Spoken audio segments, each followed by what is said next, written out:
Hello, good afternoon. Today we welcome Dr. Ezgi Karaca from IBG, İzmir Biomedicine and Genome Center. She is running Karaca Lab on Computational Structural Biology, and we host her through the Rare Boost project that is EU-supported Era Chair project given to IBG to develop rare disease research and soft skill capacity building. And through this, we are organizing these seminars regularly. And so you can just keep on us. And Dr. Karaca is graduated from Boğaziçi University and then PhD in Leiden. And mainly, actually, she's a chemical engineer. And today she will present us her experience and also the AI revolution in structural biology. And the Chemistry Nobel Prize of 2024. Thank you very much. Thank you, Uğur Hocam. Also, thanks for the kind invitation, for giving me the opportunity to present on this subject. I guess for the ones who are not familiar to the field, the earlier you learn about this, the better it will be for you. Because what's happening in our field is really a revolution. And throughout my talk, I'll try to walk you through how this became a revolution and how we also contribute to the field very briefly on for advancing the current state of the field. So in the audience over here, we are under the biology umbrella. So we all know how a cell looks like, what the cell is composed of, etc., and how they form larger entities like tissues and organs. But for the people, for the audience who are registered to the meeting online, who might not be very much familiar to the subject, I'll briefly introduce the scale that we work, and as well as what we are particularly interested in in the structural biology field. So in the structural biology fields, either you're an experimentalist, a computational person, or you could be a mixture of both. We study the molecules at the nanometer scale, so 10 to the minus 9, angstrom scale, 10 to the minus 10. It's very tiny. But if we would have a strong enough microscope, and this is also becoming a reality now, if we would have a very strong microscope to get a picture of what's happening inside the cell at the atomistic resolution, this is more or less what we'll be seeing. It's a very dense, very crowded environment. But even so, the fundamental blocks of life, proteins, they're able to find their partners and they're able to exert their function in this complicated environment. Since the understanding of this notion, many people try to understand how biomolecules in the cell are being shaped, because they understood that actually shape involves the knowledge of function. In this example, for example, you see a turbine generator, and the components of the turbine generator exactly matches the components of the ATP synthase enzyme, which is a very remarkable example, because people who've initially designed a generator, they have never seen an ATP synthase, obviously. So this means that there are actually general principles which would help us to understand how biomolecules are being structured and how they are being shaped. And that's how actually an engineer like me could move from engineering to biology. So for many years, for 50 years, the central dogma of biology has been posed as the understanding of how a protein folds. So for the ones who don't know this procedure, very briefly, we start with the linear sequence of the amino acids. So this knowledge is encoded in your genomes. So these are like the information present in the coding regions of your genome. And then as soon as these amino acid chains are being synthesized, they started to fold into well-structured entities like alpha helices, beta sheets. And then these structured entities, they interact with each other in a non-covalent way to form another shape, which we call the 3D structure or tertiary structure of a protein.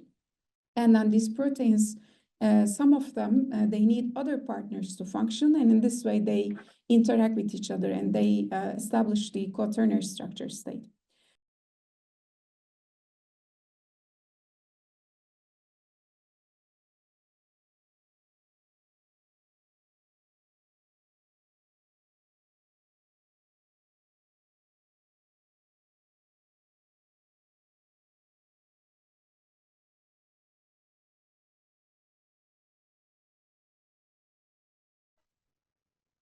Sorry.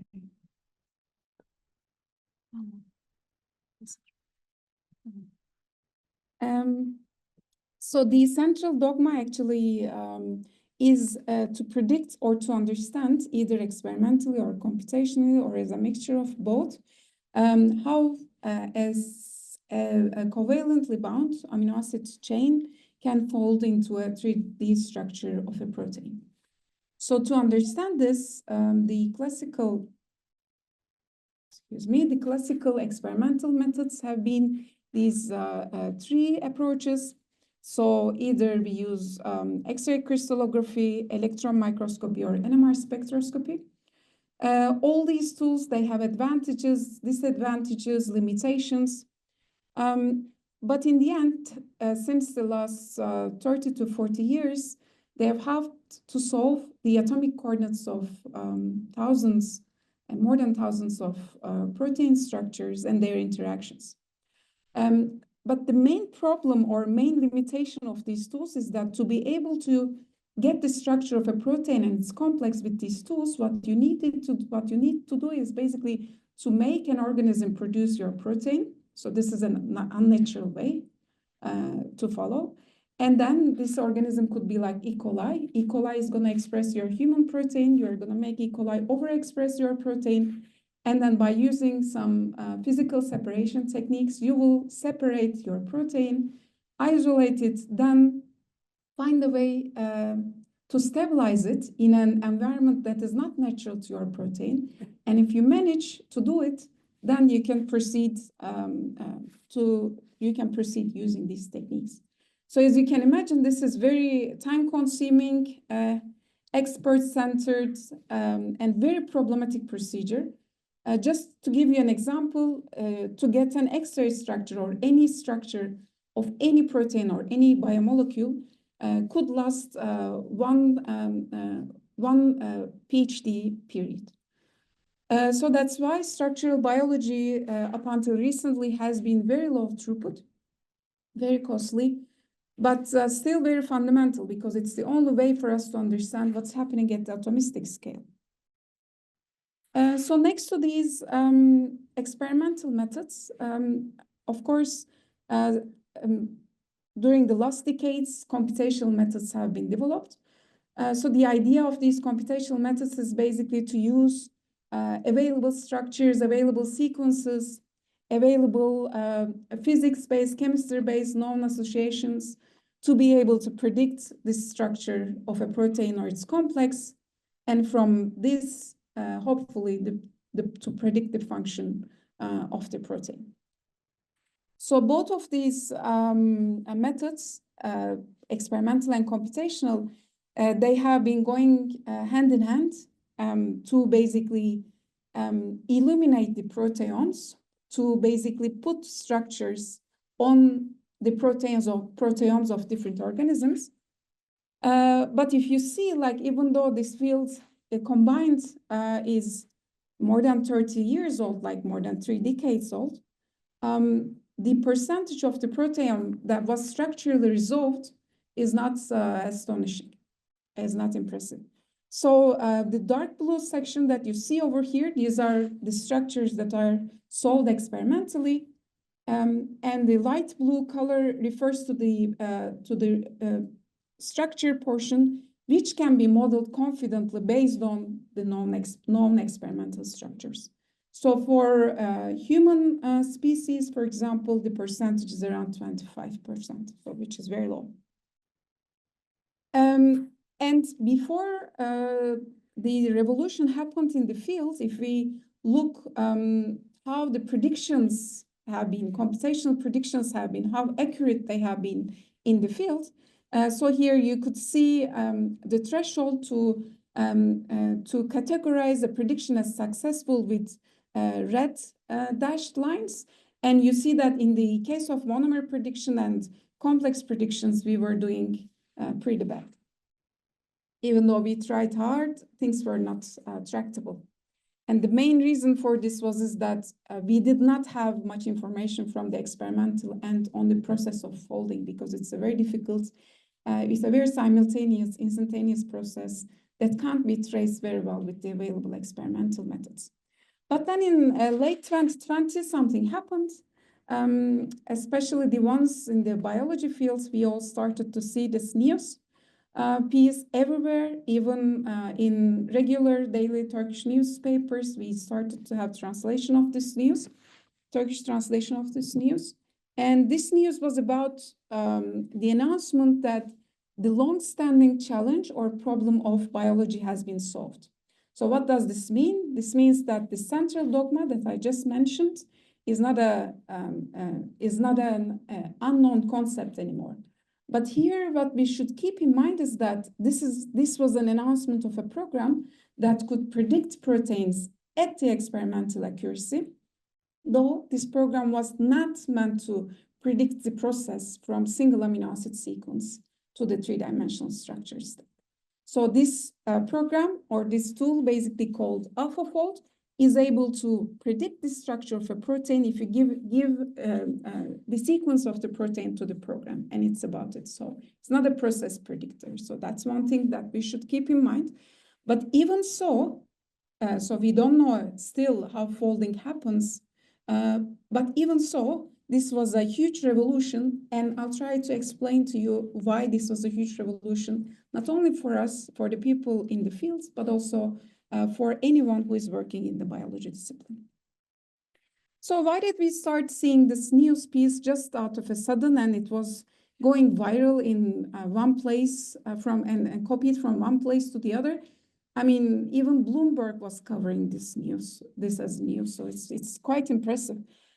So the first reason for this was that the results that were announced at the time they were the results of a competition, like worldwide competition. So since the last 30 years, in each 2 years, a group of scientists, they are organizing the prediction competition that is called CASP, Critical Assessment of Structure Prediction. All these academics are based in the US. So what they are doing is actually they contact some experimentalists. They say like, okay, we want some structures from you before you publish. And the experimentalists, they provide the sequence and structure to the organizers. And afterwards, the organizers are in every 2 years announcing the sequences, but not releasing the structures. And finally, at the end of a 3 months period of time, people try to predict 30 to 40 sequence-based structures. And then the assessors who are picked from the field, so these are always changing independent assessors, they're assessing both individual predictors and the field. And what happened in 2020 was that actually the program called AlphaFold became the first program that is passing this 80% prediction accuracy threshold. So you see the evaluation of all the community from the start of CASP-1, which was 30 years ago, until CASP-14, which happened in 2020. So as you see, the jump is extremely high from the previous round to that particular round. And afterwards, people started to, afterwards, this was really became a big hit. And all the predictions that were made by these, like experimental accuracy predictions that were made by this program, they became publicly available. And then at the moment, like you just type in AlphaFold and you'll see many comments, many videos, or many blog posts, etc. on the program. So how did this happen? But before going to how did this happen part, this just to make you understand how important this development was, that the development of this program that was tested in 2020 actually granted the Nobel Prize to the project lead and the head of the company, since this program came out of a company, the Nobel Prize in 2024. So these people, two people, Demis Hassabis and John Jumper, they got the Nobel Prize basically 4 years after their work got out, and more or less like 3 years after their paper was published. So it's an amazing success. And next to this, the interesting part was that the Nobel Committee did not feel shy to grant it to a company in such a short amount of time. So that's why it's just one of the, maybe the first of the many more coming AI-based tools that are going to be pretty successful in different biology-related disciplines. But this is the first example, and then we'll see how they managed to come to this point. And the Nobel Prize was shared actually with David Baker. So David Baker is an academic. So he received the Nobel Prize for his work that dated back maybe 30 years ago. David Baker is a specialist in protein design. So earlier he was using classical techniques like mathematics-based techniques, physics-based techniques to protein design. But nowadays, inferred from AlphaFold, he and his group is also using AI to design new proteins, and they are doing extremely well. So both of these teams are really top of the game. And in my talk, I'll mostly focus on the AlphaFold side, how the owner, the CEO of the company, DeepMind company, Demis Hassabis, and how the project lead, John Jumper, could manage to get this successful architecture in a short matter of time. So before coming to the Nobel Prize, actually, the path was started to establish through the sequence analysis. So this is very interesting because sequence is basically one-dimensional object. So they somehow contain the 3D structure information, but it was almost impossible to understand how this was encoded. So for many years, what we used to check when we were doing multiple sequence alignment and sequence comparison was we were checking the agreement of the columns in the alignment to see which parts are conserved. And from this, we were saying like this part is conserved. Okay, this should be functionally relevant. But then approximately 20 years earlier, 15 to 20 years earlier, a couple of group of scientists, they found a way to extract another information from multiple sequence alignment, which actually contains more information on protein structure than column conservation. And this is called coevolution. So coevolution means like we still check the columns, but in the columns, the changes of the amino acids from one species to the other, they are correlated. So what does this mean? Let's say in one organism, you have a positively charged amino acid at one position and negatively charged on the other. And if you go to another organism, you see that these positions are swapped, but still the electrostatic interaction is being kept. So the idea of this was there already for a long time, but to deduce this information is very hard because MSAs are very noisy. So in the end, as I said, 15 to 20 years ago, in parallel, a group of scientists could find a nice mathematical model to extract the real coevolution signals that can relate to the protein structure. Because the idea is that if some positions are co-evolved, they should be in contact in the protein structure. Because this soon hopefully will be in the textbooks, protein structure is more conserved than the sequence. And I'm sure that for many of you, this is going to be the first time that you're going to hear about this. But it's really the case. That's why evolution did these mutations to be able to keep the structure, even though the sequence is drastically different. So the use of this information was out there since CASP11. People do their best to get these contact predictions and incorporate them into their mathematical models. And actually, 2020 or CASP14 wasn't the first time AlphaFold participated in the CASP competition. They initially participated in CASP13. And in this competition, what they had was they actually copied a neural network model from image processing that is called convolutional neural network. So this was very commonly used in image classification. But then what they did was, by using this algorithm, they tried to teach their AI model to extract distance information from these coevolution patterns. So instead of concentrating on contacts, they said, okay, but if we develop a model that can predict the distance probabilities between two amino acids. And this was the first step towards establishing this revolution. But in their model, what they did was they predict the distance distributions between different amino acid positions, and then they left it there. Then they used classical folding algorithms to basically use this distance probability information to fold this structure.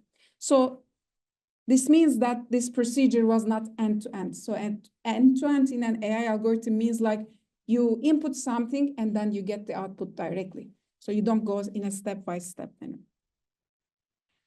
And in the 14th round before the 14th round of CASP, since the AlphaFold team, they said like, okay, we now have an idea, it works well, but it not works wonderfully because, as if you remember, so in this plot before 2020, the prediction rates were still very bad.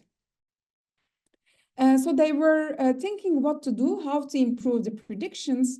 And then they, while they were trying many different things, as the project lead saw a recent paper published by Google, which is about a specific architecture, AI architecture called Transformer. And they decided to use this architecture in protein structure prediction. So just briefly, what this would mean for information processing is that, for example, in the case of convolutional neural networks, so all these nodes, basically you can interpret them as neurons, and the neurons are linked together with information flow. In this case, as you see, the information flow is not continuous from one neuron to the other. But in the case of transformer architecture, you have a linkage from one point to the many more. Of course, this type of architecture requires a very deep network construction, which means like lots of graphical cards utilization, so GPU utilization. And this is something at the trial and error phase, this is something not accessible to many, lots of scientists in the world, maybe 95% of them. Anyway, so they found a smart way of assessing the evolutionary information, meaning like sequence conservation. And by using the available structures in the protein data bank and combining this information, they managed to establish a model which actually generates the structure from a primary sequence. And they not only achieved this, but they also found a scoring function that reports on the per residue accuracy of the prediction. So this is also very new, that you get an accuracy prediction. And amazingly, the accuracy prediction works really well. So if you get an accuracy prediction above 80, then this means that this is really like experimental accuracy. So I'm not going to go to the technical details, but the idea here is that this is really a mixture of many different disciplines. And in this case, nothing goes out of the network. Everything is done at one go.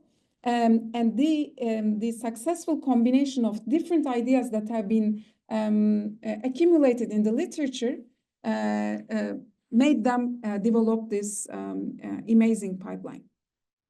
So right after AlphaFold's success was known in the community, of course, everybody went crazy. They wanted to test AlphaFold on many different cases, but initially the company was not prepared for it, so they did not make their code in a way that is accessible to everyone in the community. So initially, you really had to get this complicated AI model, install it on your server, try to run it, and then try to reproduce, etc., etc. And that was not nice because this actually limited the use of AlphaFold by the community.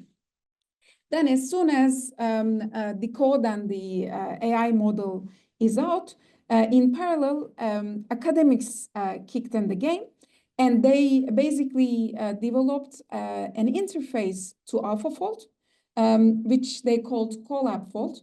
If you have a Google account, so that's what you should have only, you can go to their resource, paste your sequence, and wait for some time, and then get your prediction. So this actually changed everything, because after this was out, then AlphaFold also decided to have an interface for their program.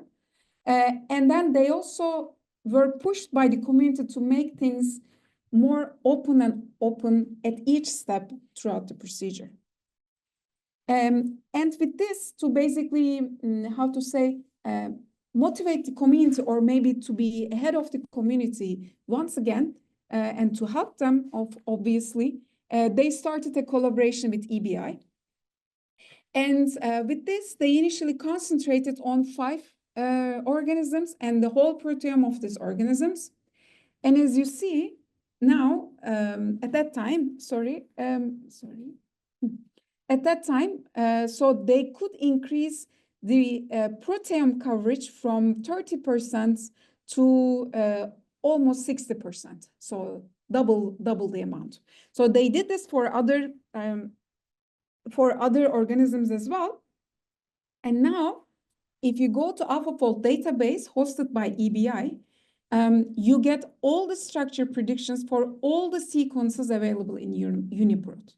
This is really an amazing resource. So in principle, whatever you want to check is just there, unless you work with an unknown, unless you work with a sequence that is unknown to UniProt. And right now, AlphaFold DB also offers for human proteins alpha missense predictions.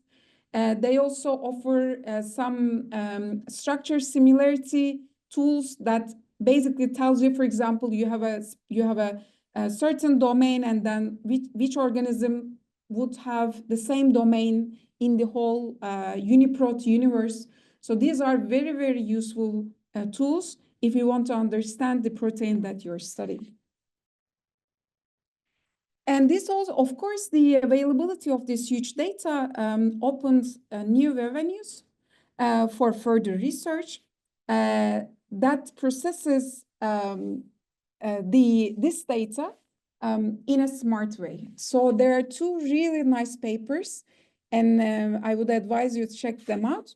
One is published in 2023.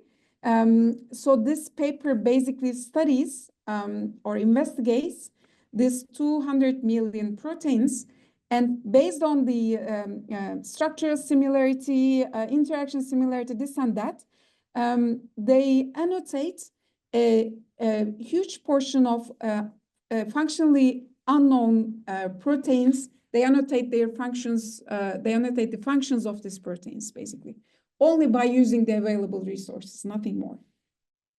And a more recent paper that is published in 2024 in Science This paper is also really nice, and I really like it. So what this paper did was they took all these proteome structures / models. They predicted the domains, and then they isolated the domains, and they made a domain database. So the database has almost 370 million domains. And based on their analysis, they could assign new faults. Also, for example, let's say you are working on a specific protein in the case of a rare disease, for example. Now, by researching through that domain, you can see whether your mutation structurally was ever recorded in another domain, in another organism. This type of analysis, of course, is being done by pathogenicity predictors, yes, but now with this tool, we also have the option to have an image of or to assign a structure to these predictions. And I think and I think this is a very important step forward to understand how proteins are being shaped.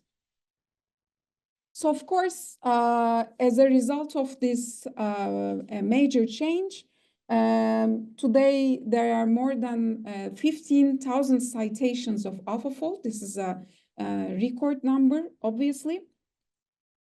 And while coming to the end of the first section of my talk, I wanted to summarize briefly like how this revolution has happened, how these people could achieve something incredible. Obviously, this was not by chance. It happened after many years of hard work and effort and collaboration. So the first acknowledgement and the main acknowledgement should go to Protein Data Bank. So if you have a structure that is not being used for commercial purposes, so basically if you are not a drug design company, if you want to get your structure used and being acknowledged or your paper being published, you have to deposit your structure to Protein Data Bank. And this is already there for 30 years. So it's even longer than the word open science was coined. So this is maybe the most impressive example of open science because they have such a great consortium that they have 3 mirror images of the same database on 3 different continents. It's an amazing work. I don't know how they managed to run everything up so smoothly and make everything accessible to everyone without even being down for a single day. But this is really something that should be acknowledged. So that's the first step towards having this revolution. And the second point is basically having benchmarking approaches. So in computational fields, not in every field has established proper benchmarking schemes. But maybe because PDB was there, people inferred like the idea from them, like to have a consistent check, consistent maintenance. And they established these 2 consortiums. One is CASP and the other one CAPRI. These both consortiums, they are there for many years, and they gauge the community's state on protein or protein complex structure prediction. And all these people, they do it just out of curiosity or out of academic purposes. So it's really, really great that they could keep it up without earning extra money on this. And then finally, on the open science or benchmarking end, the new structural determination, rather more recent structural determination technique, cryo-EM, got revolutionized over the last years as well. And main reason for this is that the improvement in the infrastructure, the improvement in the imaging techniques, maybe you also experience this in other platforms in biology. So thanks to this, the solving of large structures has been within reach, and the PDB depositions got accelerated thanks to this revolution. So another component that happened in parallel was software and hardware improvements. So even though you have all these data accumulated in sequence databases, in structure databases, and you have all these collaborations or benchmarking, without having the proper architecture, you wouldn't be able to come up with this elegant solution that DeepMind did. So whatever was happening in the image processing industry was helping greatly to this industry as well. And the other point that is very interesting and that helped our field to bloom basically is the gaming industry. So since people were very much into gaming and they did not want to see even a bit of tiny pixel on their screens, NVIDIA especially was very eager to develop graphic cards, better graphic cards each year. And now with the processor capacity of these graphics cards, DeepMind was able to train their algorithms in an efficient way. And finally, and I think very importantly, it was the decision of investing the time and effort of this company to this problem. So the first problem that was solved by DeepMind was in the field of Go game. So DeepMind developed the first AI program that can basically beat a human, and that is called AlphaGo. And then afterwards, since this problem was considered to be solved, afterwards, Demis Hassabis was looking for another challenge where the field is very much established. The problem is very well established. And then he decided to concentrate his company's efforts on this problem. And with this, counting also the investments made for AlphaFold 1, maybe in 4 to 6 years of time, they could solve the challenge, of course, together with all the things that I just presented. And one thing we should not forget, and we should not forget, and we take some lessons from, is that actually there were 18 scientists working on this problem. So the fact that there was countless of GPU resources and this amount of talented researchers brought together really changed the field. And as I said, and as I anticipate, we'll hear more and more stories like this in the near future. And this, I think, also will change how academia is working. So what are the immediate impacts? Actually, the most immediate impact has been like, okay, now that we can understand these structures, let's try to manipulate them, to make drugs out of them, to make binders out of them, antibodies, enzymes, however, whatever you name it. And now the field is becoming more and more like, okay, the computational people will provide a handful of or a number of predictions, and they are gonna be experimentally validated, because this is more directed and then less time and money consuming.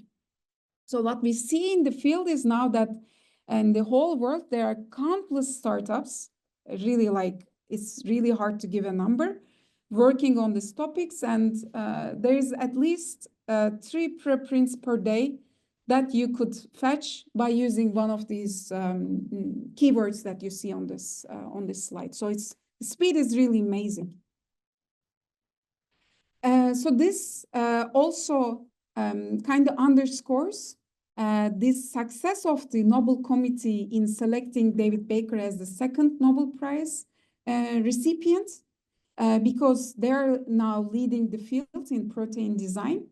And maybe 3 to 5 years from now, it's going to be a standard pipeline in many labs.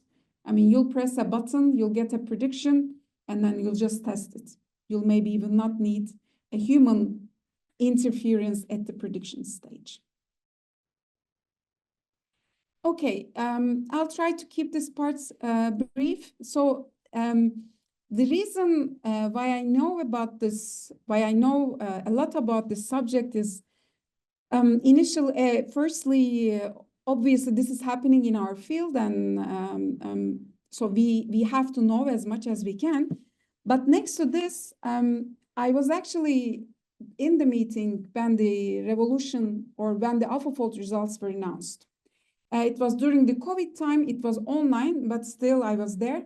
And at first, all the predictors, academic predictors, they were heavily depressed. But then, as you see, they found a way to transform the field in a different way. And I was there during the meeting because that year, and then in the next round, I was the one assessing the protein complex structure predictions. So CASP has many different categories.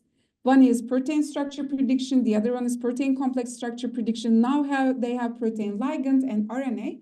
So they are increasing the difficulty of the challenge every day. So we were basically involved in CASP 14 and 15 assessment. And when CASP 14, in the CASP 14, the AlphaFold results were announced, they were only about the monomer prediction, tertiary structure prediction category. So that's why our category was not, let's say, it did not attract too much attention because the program was made to, basically tuned to develop, to predict 3D structures of monomers, not complexes. But then in the next competition, DeepMind stopped computing in CASP. In the next competition, everybody in the field, in the protein complex structure prediction field, they made use of AlphaFold in different ways to predict their complexes. And then they became very successful, not as successful as in protein structure prediction, because this is a different problem. I'm not going to go into the details of this. But here you see a very good prediction. The experimental structure is in colors, and the prediction is in gray. And here at the interaction surface, we see all the atoms explicitly represented. And as you see, most of them, they overlap. So this is really an excellent prediction. And it was very hard to get this level of predictions earlier. Maybe we could get them if we would have really high conservation to a non-homologous structure, let's say. So I should be also careful here. So when we ranked all the groups, as you see, this many groups from all around the world, they participate in this competition. When we ranked all the groups that participated, so we realized like the naive version of AlphaFold, meaning like you don't touch its parameters, you don't try to use it in different ways, you don't run it multiple times, just simply run the server web resource, and that's about it. So if you try to predict all the targets of CASP 15 with this method, you would have ended up in the middle. So basically all these other groups, they find a way to smartly tweak AlphaFold so that it performs better than the standard way. And the top 3 ranking groups, they employed different approaches, but all in all, they use lots of different types of sampling. Sampling means like generating different types of models and then rank these models in the end. And if we analyze for which targets there's still a challenge, then we'll see all the cases for which there's not much coevolution information. So what are these? Immunity complexes, for example, or viral protein complexes, because they evolve much faster than what we could trace with our coevolution detection programs. Or protein nucleic acid complexes, because they don't co-evolve in a way that the proteins do co-evolve to interact. Or alternatively, now we can predict one state of a complex or of a protein, but in the cell, these biomolecules are dynamic. So the coevolution information might contain some flexibility information, but how to take it out, we don't know it yet. After all these developments, AlphaFold people, DeepMind released another version, AlphaFold 3. And this one has a much more, I mean, is a new architecture once again.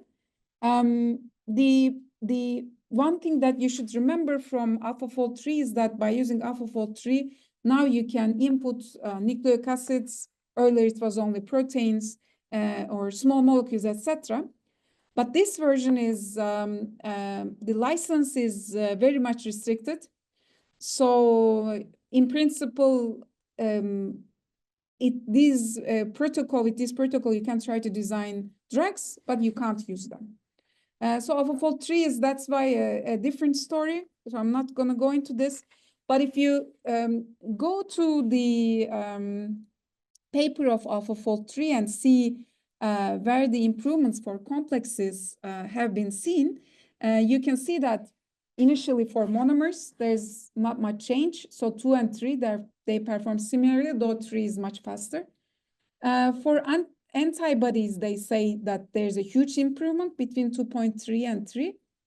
And for protein-protein complexes in general, there's an improvement as well. And for this jump in particular, one thing that is written somewhere in the paper is that to be able to get this jump, you need to run AlphaFold 3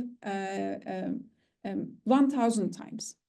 So again, it's compute intensive like the other protocols that were produced. So things are improved, but not greatly. Let's put it in this way. So these challenges, they still remain. And like many other people in the field, we try to develop approaches to deal with these challenges. And for this, we started to participate in CAPRI as well. CAPRI is the CASP-like challenge on protein complexes. And immediately after the CASP meeting, they released antibody-antigen structures as targets because they want to gauge the state of the field. And by using a protocol that was developed by Büşra, one of my PhD students, we could be ranked among the top predictors. That was, of course, very happy moment for us. So what she did was she found a way to use this multi-sampling or exhaustive sampling, exhaustive AlphaFold sampling. She found a way to reduce the exhaustive AlphaFold sampling methods into a subset, which actually performs equally well. So what happens in this case is, like, people usually, when they have resources, they don't focus on optimizing on their resources because they have them available. But in our case, we could have them available, but at that time, we didn't have the opportunity. And that was the pressuring point to develop this protocol. And then with this, we applied for EMBO Lab Sustainability Award, and we were shortlisted. That also made us pretty happy. So by using this reduced sampling, we also showed that we can generate different conformations. So you really don't need to do super exhaustive sampling. And we'll try to test this on more complexes in the near future. And one last example, we wanted to basically filter out some host pathogen interactions that were predicted by a Colombian collaborator of us. So these are all tropical disease-causing parasites. And he had bioinformatics predictions on these parasites, human parasite interactions, basically, but obviously they can't really put a scoring metric to these predictions. So what we thought was, okay, let's run different AlphaFold versions and then see whether we could assign some confidence numbers to these predictions to see, like, okay, this can happen, this can't happen. Then maybe they can focus on direct repurposing for these interactions. So this was the start of this project, but then the further we went into the project, we realized, like, different AlphaFold versions, they produce different scores, especially for high confidence regions. This is problematic, especially if you want to do this type of filtering. So we are now trying to understand why we have we obtain similar models, different scores, or different models, similar scores. We put a preprint on this, and interestingly got contacted by the AlphaFold team. So this means that they really closely follow the field. And they kind of confirmed the discrepancy we noticed. So at the moment with BUSE, we are trying to understand what's happening here. So before I finish, if you want to learn more on this from experts, we are organizing an EMBO course during late September here at IBG. Please have a look and register for Turkish applications and for some other developing European country applications. We offer fellowships. And we do different types of benchmarking method development as well, but I'm not going to go into these in this talk. So with this, I am finishing. These are the people who have been helping me out.